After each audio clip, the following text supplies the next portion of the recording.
どうもこれです。僕は今台湾に来ています。つい最近台北に旅行に来たばかりなんですが、再びやってきました。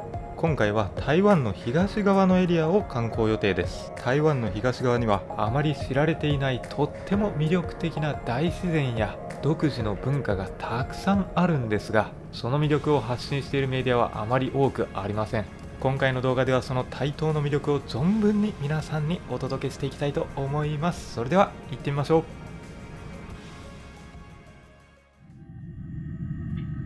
皆様、当機はただいま台湾島へ国際空港に着陸いたしました。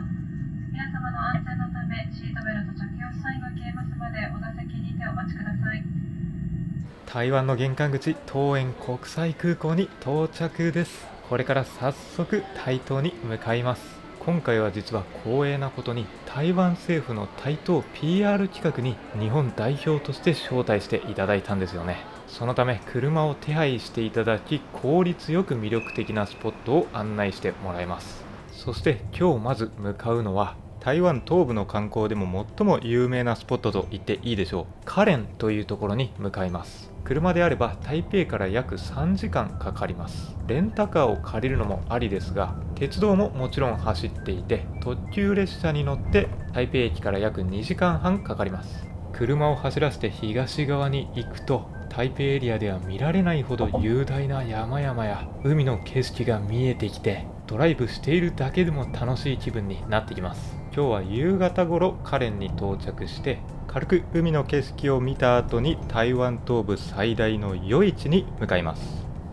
はい、長いドライブで到着ですね。花蓮市で、ここが花蓮の市街地の近くにある公園ですね。綺麗な海を望むことができる。写真撮ってる人もたくさんいますけどね。ちょっともうちょっと奥の海の方に行ってみようかな。お、すごいな。こっちにも人がたくさんいるわ。この辺はやっぱ地元の人たちの憩いの場として賑わっているんですかね。いや、海はもちろん綺麗なんですけど、特徴的なのはやっぱこっちの左手の山ですよね。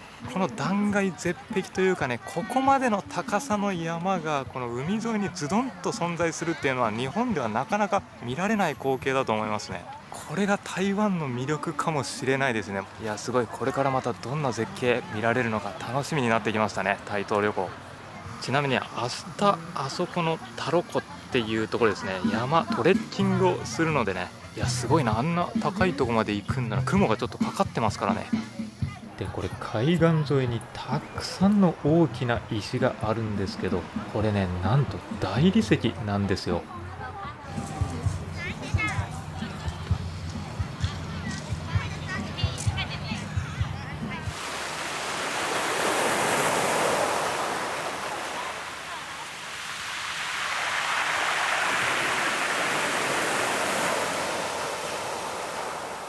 はい、で今花蓮の市街地に到着したんですけど、これ結構都会ですよね。ここだけ見たら台北にいるって言ってもおかしくないぐらいですね。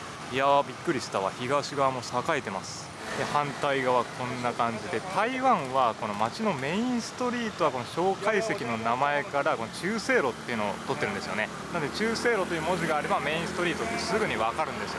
ただ台北とちょっと違うのはこっち側かな。右手見たら、今ちょっとマジックアワーで綺麗にオレンジ色になってますけど、大きな山が見えるっていうのがね、これが東側の特徴ですよ。で、今からここ花蓮はね、東側で最大の夜市があるんで、夜市に向かってます。ここのストリートも結構歩行者天国みたいになってて、いい感じの雰囲気ですよね。台北ほど騒がしくなく、やっぱ落ち着いてるわ、こっちは。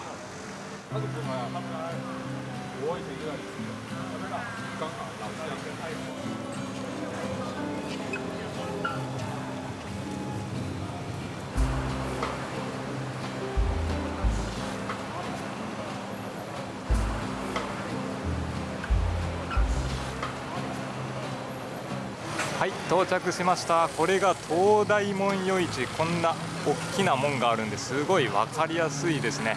これ下見るとこんな感じで一本道でずっと向こうの方までお店が連なっています。夜ご飯を今日はここでいただこうかな。いや、でも台北の夜市とまた全然違った雰囲気じゃないですか、これは。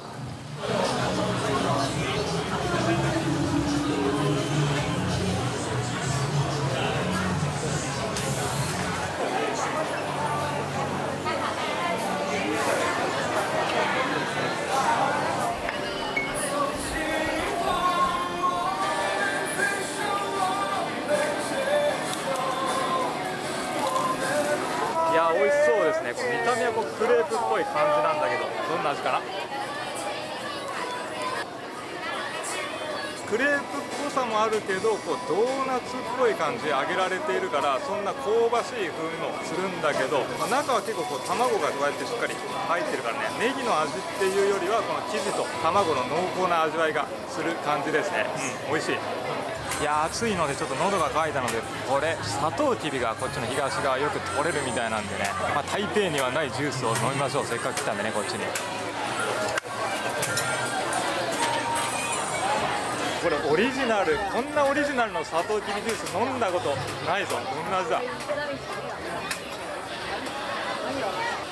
美味しい。甘みがしっかりして、なんかちょっと黒糖がもしかしたら入ってるのかな。完全オリジナルだとさすがにサトウキビジュースは独特の草の風味がするとは思うんだけど、これ美味しいですね。この辺のサトウキビジュースは沖縄よりも美味しいらしいです。いや、期待以上にうまかったわ。これいい感じ。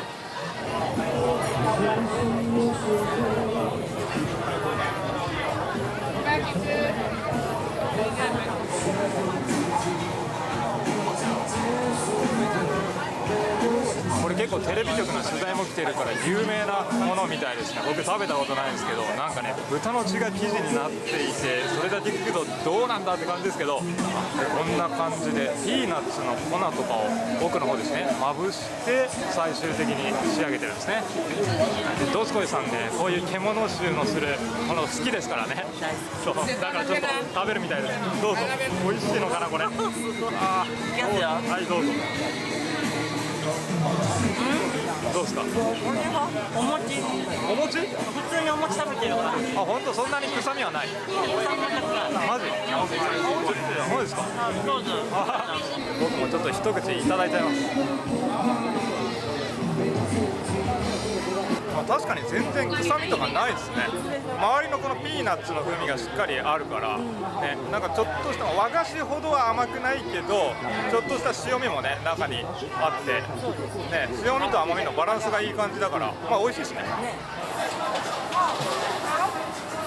如果说你们没有马上吃的话，可尝冰餐。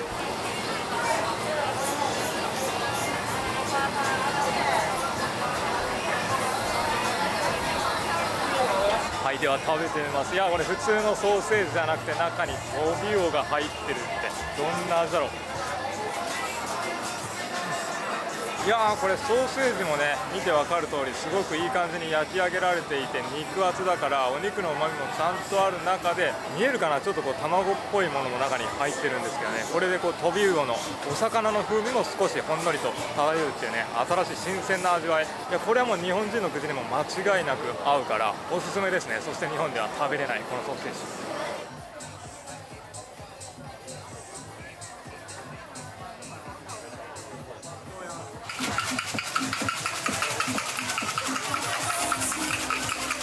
これを注文してみます。アイスワインとバナナとレモンとセブンアップが入ったもの、ローカルなスペシャルカクテルですね。はい、じゃあいただきます。オリジナルのカクテルですね。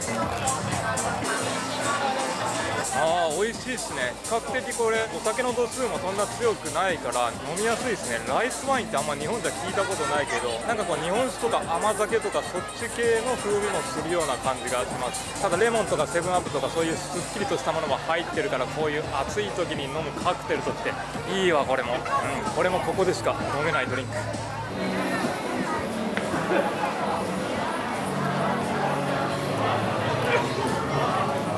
奥まで来てみるとたくさんの人たちが集まっていて、なんとコンサートが開催されていました。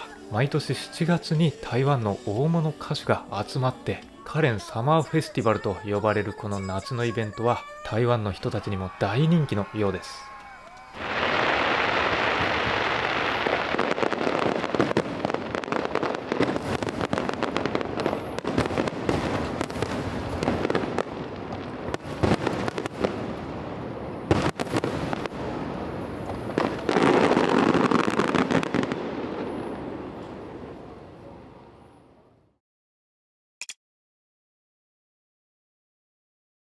はい、台湾東部観光2日目です。今日は奥の方に見えている山、タロ湖の渓谷のトレッキングを午前中は楽しみます。東側の観光の中でもトップクラスに人気のアクティビティですね。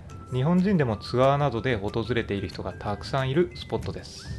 はい、では到着しました。今日はこれから今目の前に見えてるあそこの遊歩道を通ってここのタロコ渓谷のトレッキングを楽しんでいきます。すごい迫力ですね。台湾屈指の絶景スポット、どんな景色が見れるのかワクワクしてきました。で位置情報的にはこれですね、シャカダントレイルっていう風に書いてて、ここが入り口になっていますね。駐車場も一応この右手の奥の方にあそこ見えています。地元の人もよく使う入り口で、ツアーでも来ることもあるみたいですね。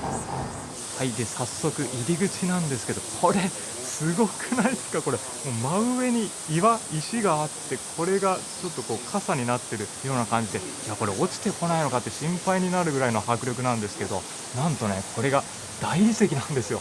うわー、普段泊まってるこれ高級ホテルとかね、これを切って持って行ったりするんでしょうかね、知らないですけど、これはもういきなり大迫力で、この道はこう比較的ずっとこうなだらかな道が続いていくんで、こう気軽にトレッキングを楽しむことができるコースになってるんですよね。本格的にタロコを登ろうとすると1日かかるんですけど、今日は1時間半から2時間程度ね、ここでトレッキングを楽しみます。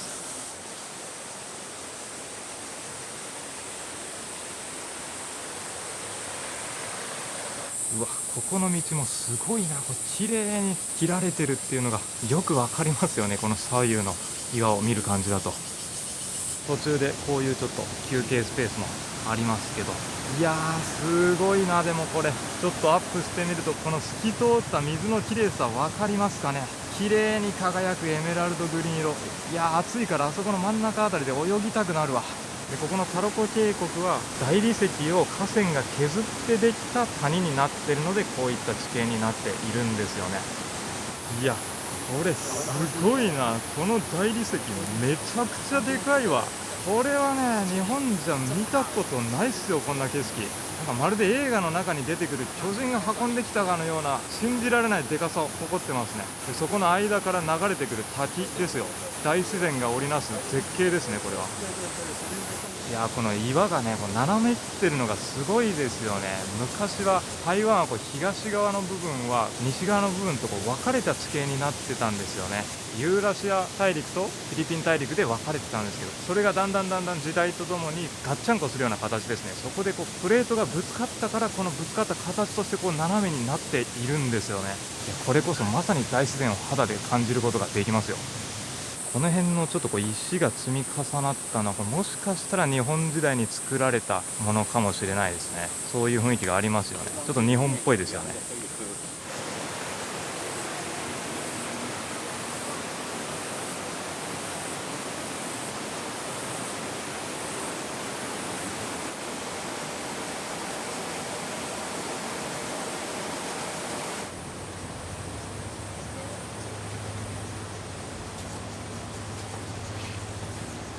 いややばいな、この川の綺麗さ。結構これ真ん中は深さがあると思うんだけど、水が本当に透き通ってるから川底の方まで見えますからね。この左手のはちょっと浅くなってるけど、いやこれ今流れが穏やかだから泳いだら絶対気持ちいいだろうな。もちろん遊泳は禁止でしょうけどね。いやでこの大理石の波打ってる感じもすごいですよね。もともとは完全にこれ大理石フラットな状態だったんですけど、こう火山活動とかプレートがぶつかってきたことによって隆起して、ああやって波打った形になっているんですよね。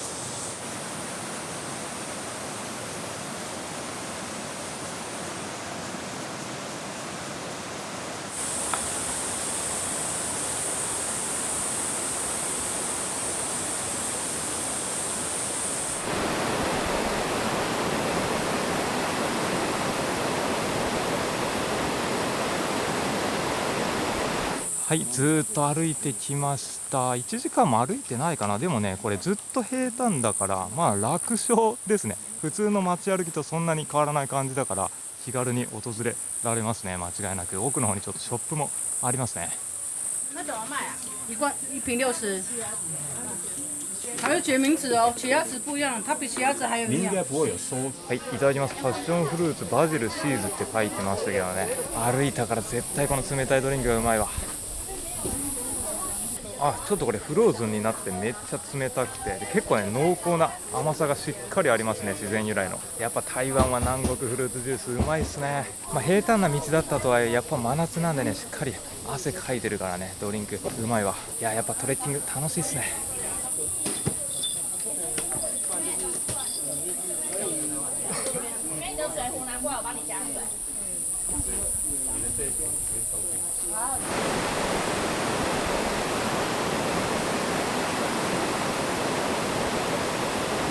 はい、では次の場所に向かっていますが、花蓮県はこんな感じで縦長の形になっていて、今いた花蓮の中心エリアから車でどんどん南下していって、次に向かうのは玉に里と書いて有利というエリアですね。ここで今日は栽培が盛んなお茶や温泉を楽しみに行きます。でこの花蓮市から南のエリアが本当にすごい地形をしていて、この海岸側と内陸側両方にとっても大きな山脈があるんですよね。それぞれ海岸山脈、中央山脈といって、この雄大な山々に挟まれた谷になった部分のエリア、この辺りを今回観光しているということです。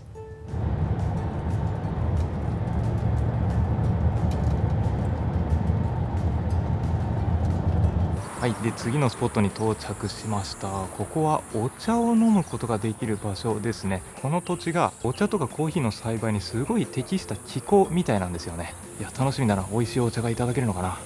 ここのお店ではお茶の試飲を楽しめるほか、時間に余裕があれば茶農家の日常体験というアクティビティを楽しむことができるんですよね。実際に茶畑に出向いて茶を摘んだり、お茶ができるまでの過程を工場で見学できたり、そしてもちろんお茶を作る体験もできます。もしこのアクティビティを体験したい場合は、お店の Facebook からメッセージを送ってやり取りをすれば OK ということですね。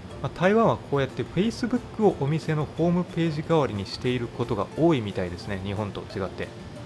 はい、で今回はこれですね、台湾のハッカ民族という民族の中で飲まれているお茶をいただきますね。でこれ皆さん何か分かりますか？この黒い物体、これね、なんとね、かぼちゃじゃないですよ、これ柚子で、この辺にあるのがいろんなみかんの種類で、これがね、日本でなかなか見れないフルーツの一種、パッションフルーツですよ。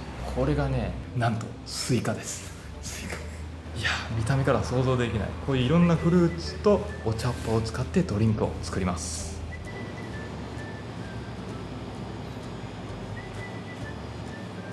はい、じゃあね、作り方をちょっと教えてもらったんでやってみましょうか。今回はこれレモンですね。みかんとかさっきいろいろあったけど、最初は簡単でお茶っ葉をこの中にも詰めれるだけ詰めるみたいですね。こんな感じでどんどん詰めていきます。よし、これでかなりぎゅうぎゅう詰めで蓋ですね。これでこのフルーツとか柑橘の風味も充満させるわけですね、お茶っ葉に。さあ、そしてこれからこうやってくくりつける。ここにでこれを上にかぶせて思いっきりやって、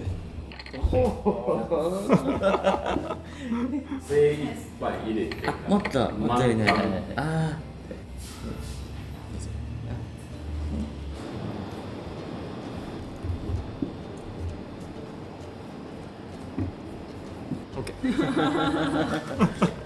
できました。この状態にして何回も蒸したり干したり加熱したり乾燥させたりっていうのを繰り返して、ああやって黒くなるっていう感じですね。で出来上がったのがこれですよ。これをほどきます。そしてこんな袋の中にこれを入れて、でね、なんとハンマーでこれ叩いてお茶っ葉を作るんですよね。ちょっとなんかすげえでっかいの出てきた。重た。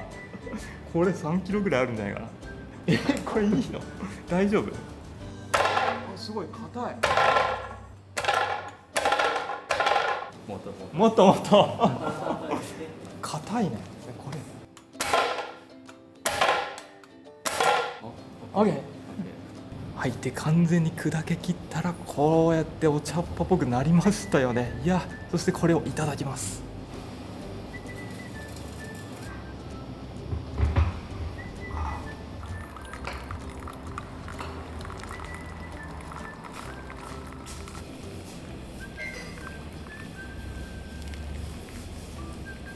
どっちからいただこうかな。とりあえず自分が作ったレモンティーからいただきます。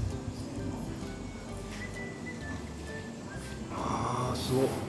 なんか本当に熟成された酸味もしっかり出てるレモンティーって感じですね。でもそんな酸っぱすぎるってこともないですよね。ないですね。ねうん、絶妙な。本当に皮の旨味とかそういうところまで凝縮された感じがする。でこれがお店の人が出してくれたアイスマスカットティー。これうまいな。これはノーマルなブラックティーに近いですね。やっぱお店の人が作ったからね、こっちの方が美味しいかもしれない。自分で初心者が作ったやつよりもね。いや、いいっすね。これはでも日本じゃ体験できないからすごい面白かったね。新鮮な感じ。これさっきの熟成されたやつがこうやって販売も普通にされてますね。でこっちの方にはお茶もあるし、でお茶で作ったお酒とかもこうやって販売されてる。これは珍しい。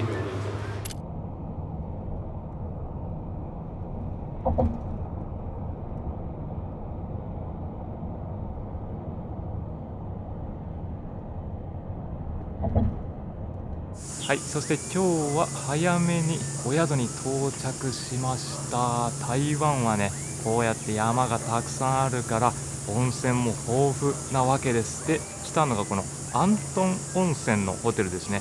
ここがこの辺りの温泉では結構老舗の温泉旅館みたいですね。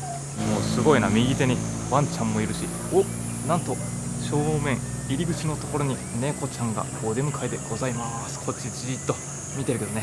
こんにちは。これお宿で飼われてる猫みたいですよ。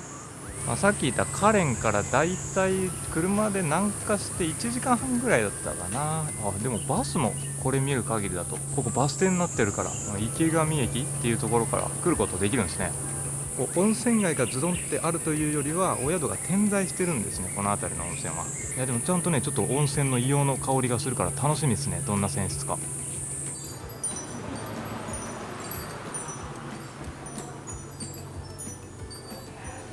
东西放，然后下来带到圈，然后接下来他们要怎么拍，需要我们会长协助的来跟我们会长讲。好。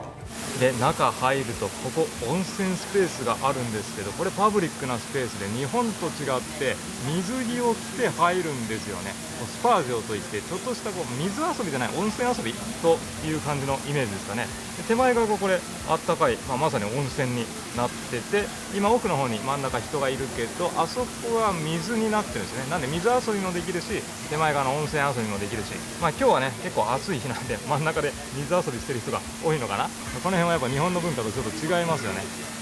で今これオープンエアで、これ左手ここが大浴場のスペースになってて、オーナーさんに聞いたところによると、日本人の東北の宿を経営している方がここに遊びに来た時に提案してくれて、そこで作ったっていう風に言ってましたね、この大浴場の施設を。で、大浴場の施設と貸し切り風呂もあるんですよ。で大浴場入ってきたら、これ体を洗うスペース、そして左手こっち側ですね。やっぱりね、これ日本人の方が提案したってことなんで、完全にこの辺も日本っぽいですよね。ここはさっきのオープンエアと違って裸で入ることができるみたいです。家族湯こんな感じ、結構広いですね。5人ぐらいで入れそうな。ここは大きいですけど、別に2人ぐらいで入れるコンパクトな貸し切り風呂もありますね。外にマップがあったけど、これが分かりやすいな。この真ん中の今いたのが大浴場で、右手に行くと、またこれ池って書いてるけど、水遊びのプールと岩盤浴もあるんだな。で奥の方に来たけど、この真ん中が冷たいけど、奥の方はね、これ見えるかな、42度っていう風に書いてるから、こっちは温泉なんですよね。なんでこれ冷たいのとあったかいのが結構入り混じってる感じで面白いですよね。で反対側振り向いたら、結構これ雰囲気のいい露天風呂って感じですよね。岩盤浴もこんな感じでありますよ。そしてなんとスチームサウナもありました。中に入るとレンズがあっという間に止まります。結構広い。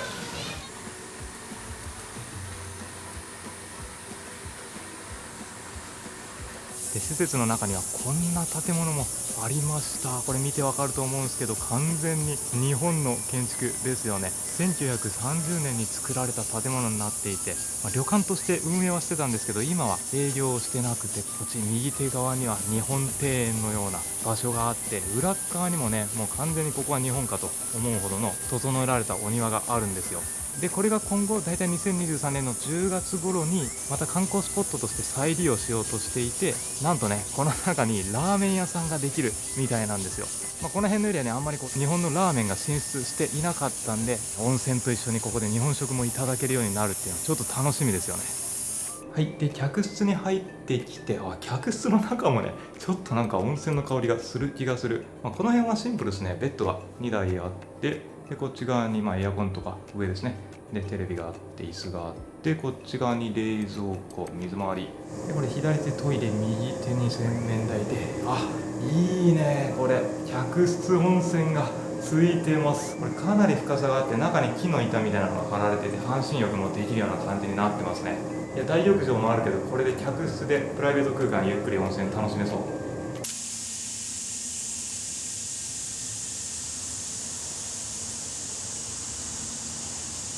はい、で夕食はこんな感じでワンプレートで出てきましたね。この右手が玉ねぎと豚肉炒め物ですね。これがメインディッシュっていう風に言ってましたね。あとはご飯とか、野菜とか、この辺はエビ、パイナップルで、これ開けるとこれはなんだ、味噌汁じゃないか、お吸い物かなんかでしょうね。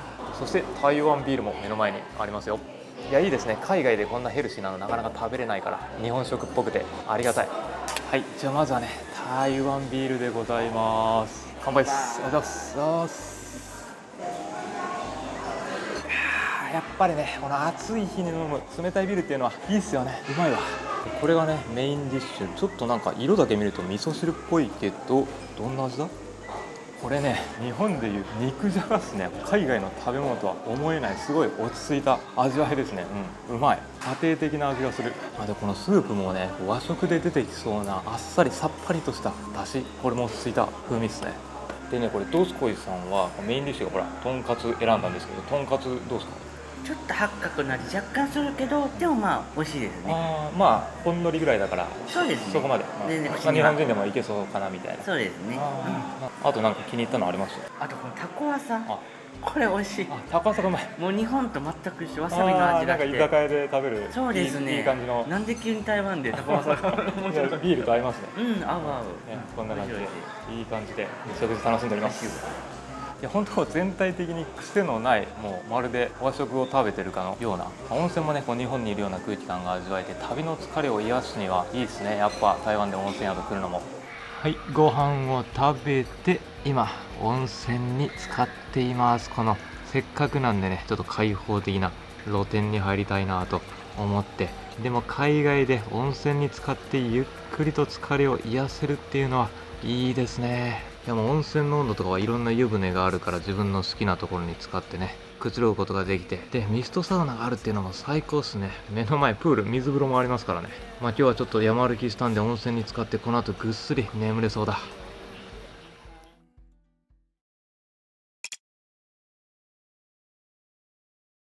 台湾東部の観光3日目です。今日は台湾の原住民の文化を体験できるツアーに参加します。台湾東部は最も原住民族の割合が多いエリアなんですよね。そのため近年は台湾東部の観光の中でも原住民の文化を体験するという旅の楽しみ方が人気があるみたいです。数多くある原住民族の中でも今回はブヌン族という民族の文化体験をしに行きます。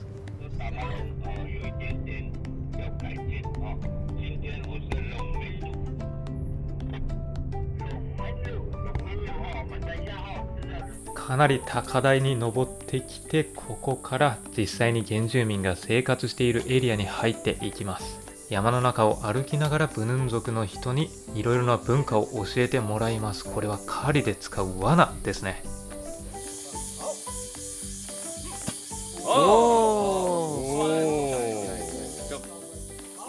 よし、おーい、100点。所以你待会要不要拍一些？真的，我可以帮你拍。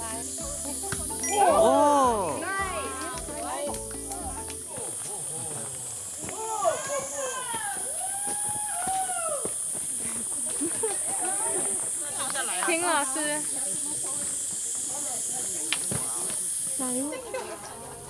这整个花跟粽子这边可以看。回你来。はい、上までたどり着くとこの景色素晴らしいですね。この手前側今登っているのが中央山脈ですね。反対側が西側の海岸、そして目の前に見えている山がこれ海岸山脈で、奥には太平洋があるわけです。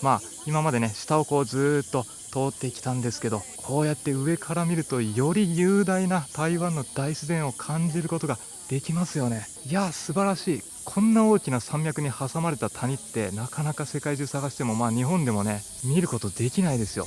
こっちの中央山脈は一番高いところで 3900m 富士山超えますから。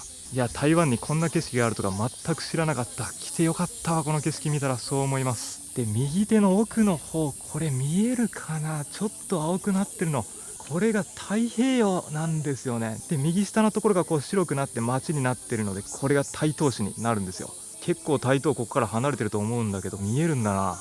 いや山脈に挟まれているにもかかわらず海まで望むことができるって、これも台湾を代表する絶景の一つじゃないですか。素晴らしい。はい、でこれからここでね原住民の料理をいただけるんですけど、これもらったのがなんとイノシシのお肉ですね。これをねここで焼きます、自分で。は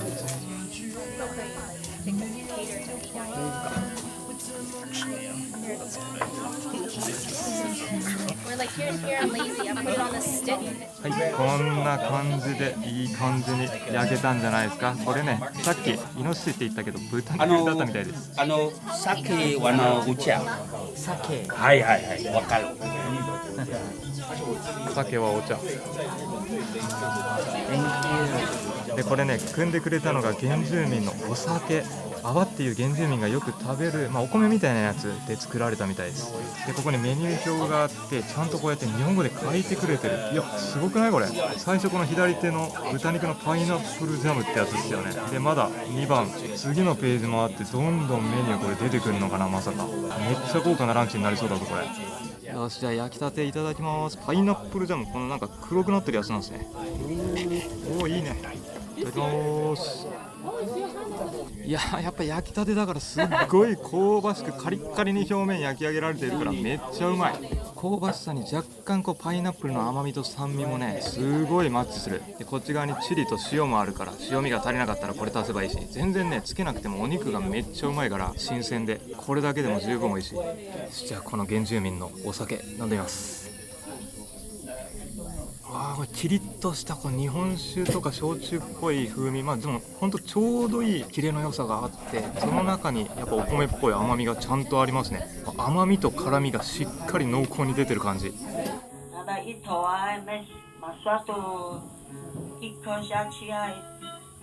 やすごいね、これ盛り付けもめっちゃ丁寧で、これ日本食和食の懐石料理みたいに豪華な感じで出てきてびっくりだわ。いやもうねほんと無駄な化学調味料とか全く入ってない自然由来のお芋の甘み。タロイモって日本じゃなかなか食べれない。結構トーファーとかには入ってるけど。いただきます。でも確かにタロイモは若干甘みが控えめで、ちょっと自然由来っぽい味がするからね、癖があるからこのベリー系のトッピングで甘くなっていい感じ。Sorry to interrupt you. Now they are going to share some of the. これは野菜で、これオリーブオイルがけって書いてるけど、なんかソースの色がキノコソースみたいなソースだな。なんか若干ハーブのような風味と酸味があるソースですね。オリーブオイルはなんかほんのりとしか香らない感じ。でも野菜本来の味を味わえる薄い味付けですね。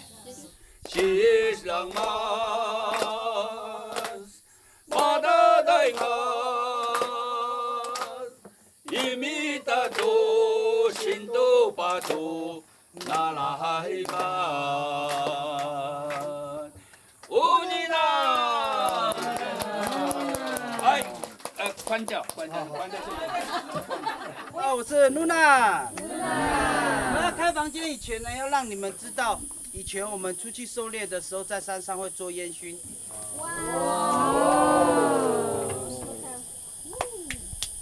在长滨的，对他们有一个陶瓮百合春天的一个餐厅，对。他们也用这个吗？所以他也有。没有，他们。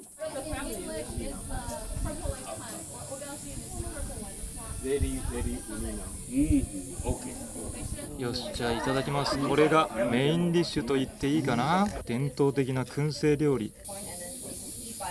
いや、これ美味しいですね。こんなに燻製の香りがしっかりするお肉、なかなか食べたことないですね。ね、木の香りもちょっとほんのりとして、美味しい。うまみすごいね。鶏肉のシンプルだけどね、味わい深い、美味しい。毎日でも食べたいわこれ。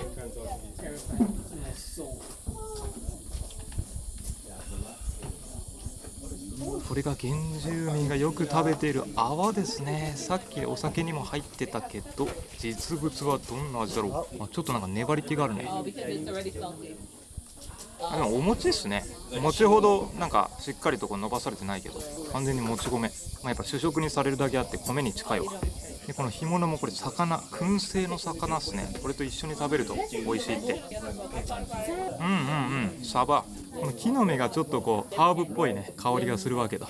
でもちろんだけどやっぱお魚と、お米っぽいお餅の味だからね、相性いいんじゃないですか。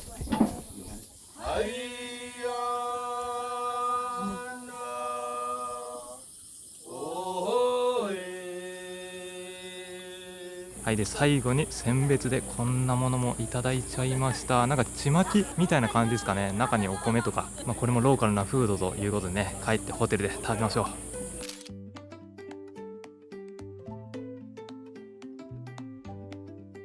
いやめっちゃ良かったですね。なんかねこう料理、このローカルなフードを使ったお料理、コース形式で食べれたんで、まるでね星のや来たみたいですね。こう現地の文化を大切にするお食事で、現地の歌とかも味わえてね大満足。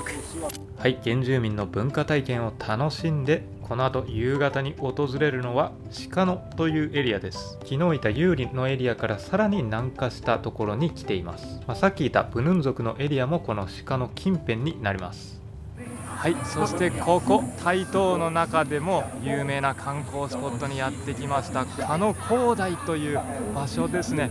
この景色、またまた素晴らしい絶景が目の前に広がっていますよね。左右大きな山に囲まれた、ここが海抜350メートルの高台にあって、目の前に大きな芝生の広場があるんですけど、今ここ台東に来ているのは僕7月なんで、6月から8月はここで熱気球のイベントが開催されているから、こんなにもたくさんの人々が集まっているんですよね。今目の前芝生の上にトラックが何台も並んでいますが、あそこから気球が放たれるみたいです。いやー、どんな景色になるのか楽しみですね。すごい、売店もこんな感じでたくさん出てるから完全にお祭りですね。みんな楽しそう。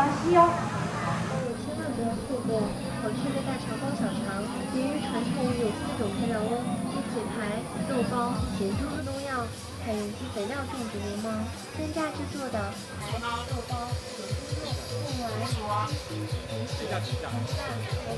采有机肥料种植联盟增加制作的海盐柠檬、凤梨柠檬，还有采用参考看看哦。谢谢。はい、じゃあ屋台でせっかくなんでいただきましょうか。これソーセージ、結構台湾の屋台で見ますよね。こっちが一般的なソーセージですね。このオレンジ色、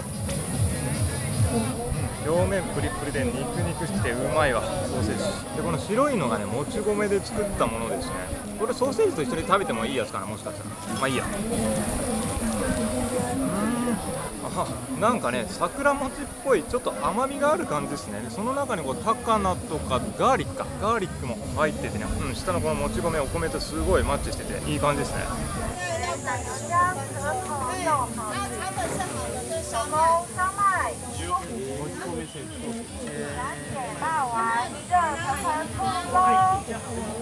はい、でこれもいただいちゃいます。なんだろうな、これなんかシューマイみたいな感じ、花柄の形してますよね。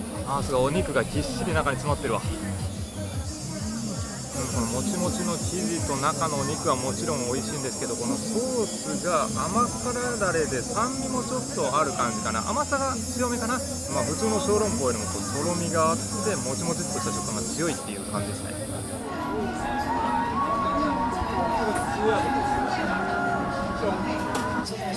谢谢。はい、6時を過ぎてこんな感じで、うわすごい、めちゃくちゃでかいぞ。これやばいですね。これ想像以上にでかいですね。これ下のトラックとサイズ比べたら分かると思うけど、でこう真ん中ね嬉しいんだけど、これヤクルトね、日本が真ん中にそうね。日本がこれスポンサーだと思うんですけどね、ヤクルト。右もキティちゃんですからね。あ本当や、もう後ろ向いてるけど。本当やあこれキティちゃんですか。どこの国だろうこれ、スポンサー。日本かな？キティちゃんって日本だっけ。一応日本発祥ですけど。じゃあ日本や。でも結構世界展開してるというか、ちょっと見てみます。日本ばっかり。あキティちゃんこっち見てくれたよこれキティちゃんが原住民の衣装を着てるって今言ってました。おーすごいすごい。これ子供たち嬉しいんじゃないですかね。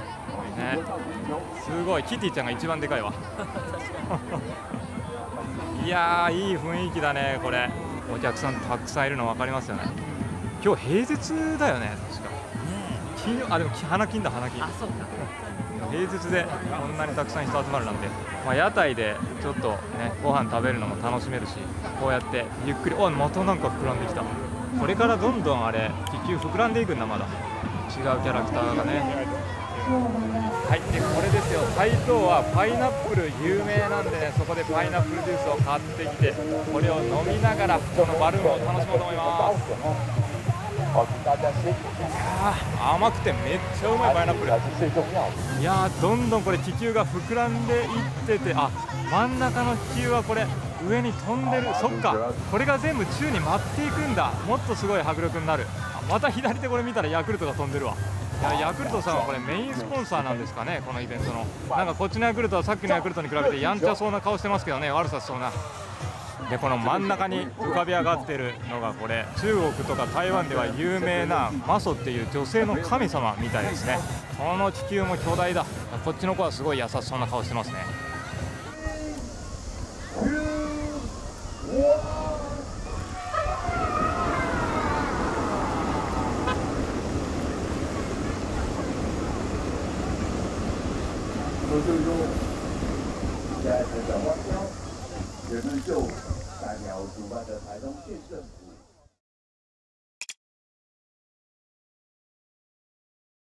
はい、翌朝です。今日が台東旅行の最終日になりますが、これ目の前まっすぐ道路が奥の方に伸びていて、左右に緑の大自然の並木が広がっている感じ、これが台東らしい風景っていう風に現地の人が言ってましたね。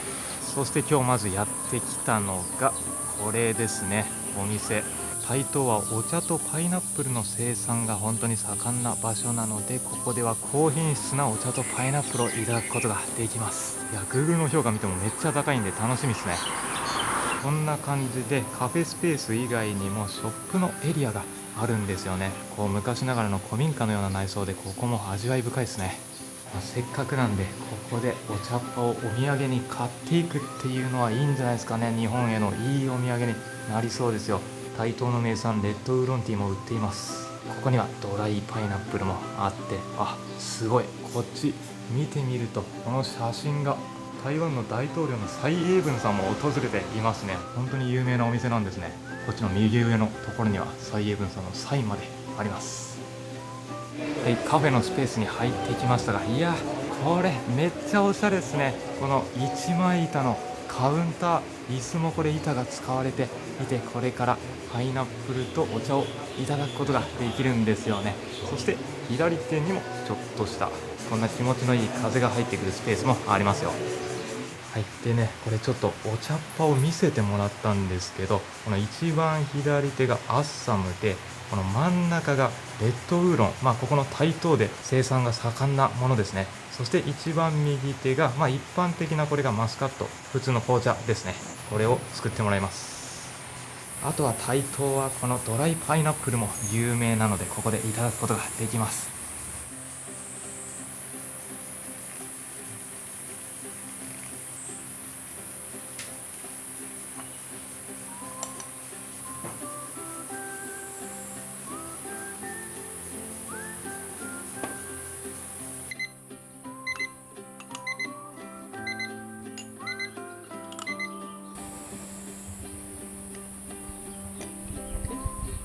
はい、店員さんに作ってもらいました。で、飲むときはこのレンゲですくって、これですね、なんか日本酒みたいですけどね、この中に入れてじっくり味わうっていうことですね。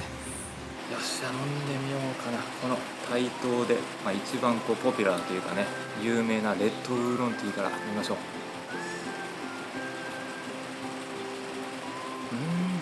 美味しいな。さっぱりとしながらも深みのある味わいっていうかね、渋みがちょっとあって、そうだよね、やっぱりそこで作られたばっかりなんで凝縮された風味がしますね。少し甘みがある。確かに若干甘みがあって飲みやすい。で、これ何でしたっけ？マスカット。これマスカット。一般的な紅茶ですね。これもいただきます。こっちの方が若干甘みが強いのかな。レッドウーロンの方が渋みが強いんですかね。で、最後にこれがアッサムですね。これなんか高級ホテルとかでよく出てきますよね、アッサムティーは。よりなんかこう爽やかなフローラルな風味がするような感じがしますね、アッサムは。せっかく来たらこうやってこう何種類か頼んで飲み比べするのが面白いかもしれないですね。なかなか台東って来れる場所じゃないんでね。はい、じゃあドライパイナップルをいただきます。こんな丸ごと食べるのはあんま経験ないですね。熟されてより濃厚な風味が口の中に広がっていく。うまい。香ばしい。ちょっとある意味焼かれたんですけど、ドライになって香ばしさもちょっとある。いや、この高品質なお茶とパイナップルもそうですけど、やっぱ雰囲気が最高ですね。このローカルな感じ、この建物がね、なかなかこう台北とかじゃ味わえない田舎の雰囲気、これ最高。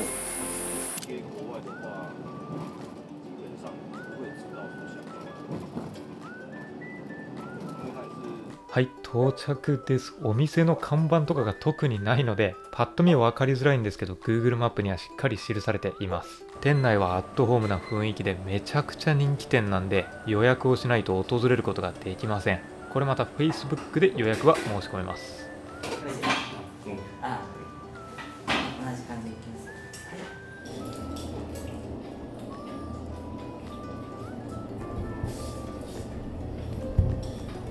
はい、でご飯はこんな感じで定食で準備してくれるんですよね。手前側がこれが豚足ですね、丼で、真ん中が鶏肉で、奥の方にサーモンがあります。で、お料理は全て現地のいい食材文化をミックスというかね、全て取り入れたお料理になっていて、とっても人気で美味しいお店みたいですよ。これね、奥にあるのは酒粕。酒粕はこれ原住民のアミ族がよく使っていたものなんで、それをこうお肉につけて作られたんですね、このお料理で。僕は鶏肉が好きなんで鶏肉を選びました。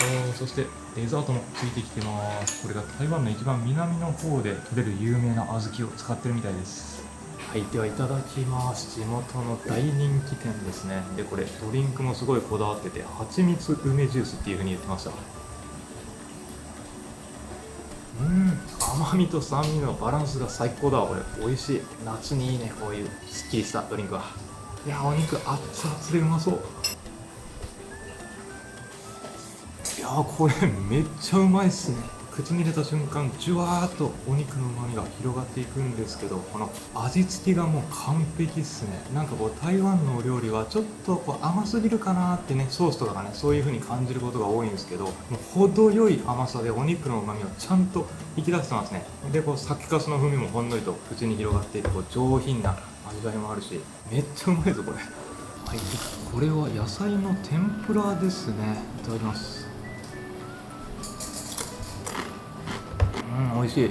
これもちょっとこう野菜の苦みがあるんですけど、梅ジュースをかけてね、酸味と甘みも付け足している感じで、いや、こだわりの一品ですよね。梅のジュースをかけるっていう発想がなかなか今までなかったですからね。いや、やっぱね、人気店で予約しないと入れない店なだけありますよ、これ。いや、ぜひね、Facebook で予約して来てみてください。どうすこいさんはこの豚足を食べてますけど、こっちはどうですか？うまいですか？そうですね、豚の角煮みたいな味付けがしてある豚足というか、ああ、なるほど。日本人の口にすごく合うと思いますね。角煮がやっぱね、好きな人多いですからね。そうですね。こっちも絶品。いや、美味しい。はい、で次にやってきたのがさっきのお店から本当にすぐのところで、ここでは美味しいコーヒーをいただくことができるんですけど、ただコーヒーを飲むだけじゃなくって、なんとね、実際に農園に行ってコーヒーを取る体験、そして目の前これ自分で焙煎をしてその豆を持って帰ることができるんですよね。で加えて中で美味しいコーヒーも飲むことができると。ここのお店もね Facebook でメッセージを送れば予約ができるみたいなんで、かなりねお手頃価格なんで見てみてくださいね。中入ってくるとまたこれ雰囲気いいですね。木のぬくもりを感じるカウンターがあって、奥の方までアットホームな雰囲気が広がっていますね。でお店の外にこれコーヒーの木がありましたよ。これも日本じゃ見れないですからね。日本でコーヒーが栽培できるのって沖縄の一部分だけだと思うんで、僕も見たことなかったですよ。コーヒー好きだけどこれですよね。このちょっと実になっている緑の粒が時間が経てばコーヒー豆になるんですね。でこの右手がよく見る出来上がりのコーヒー豆ですね。でこれからこの色がついてないやつを焙煎していきます。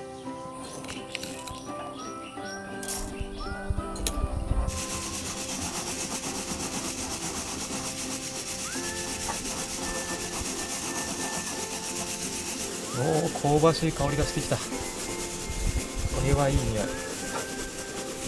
もっと強い方がいい。こう手が結構疲れるとね、普通は機械でやるものだからね、珍しいよね。これもこれで面白い、原始的で。すごい完成美味しそう。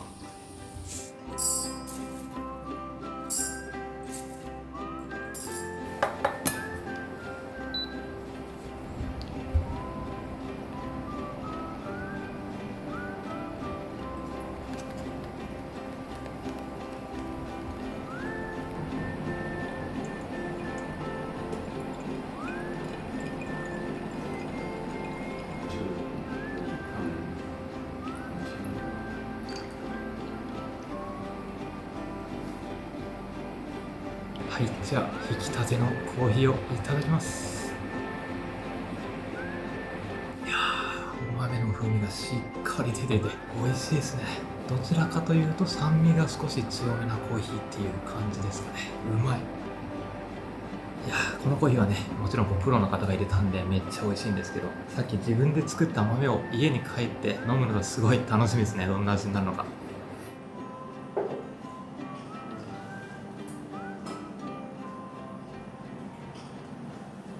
はい、いかがだったでしょうか。今回は台湾の東側を観光しました。正直台北などの大都市近辺のことはイメージできても、台湾の東側には何があるのかわからなかった人も多いかと思います。僕もその一人です。台湾の西側では味わえないこんなにも素晴らしい大自然の絶景や文化体験があるとは驚きました。今回は雄大な渓谷山々を中心に見どころを回りましたが、海岸沿いには海の絶景を味わえるスポットなどもあり、まだまだ1回の動画では伝えきれない魅力が台湾の東側にはありそうです。原住民の文化体験もこれまでの人生で味わったことのない体験で大満足の旅になりました。まだあまり知られていない台湾の東側の観光のポテンシャル、これからも楽しみですね。皆さんもぜひ新しい旅の体験を求め、台湾の東側へ訪れてみてはどうでしょうか。僕も絶対また訪れたいと思っています。最後までご視聴ありがとうございました。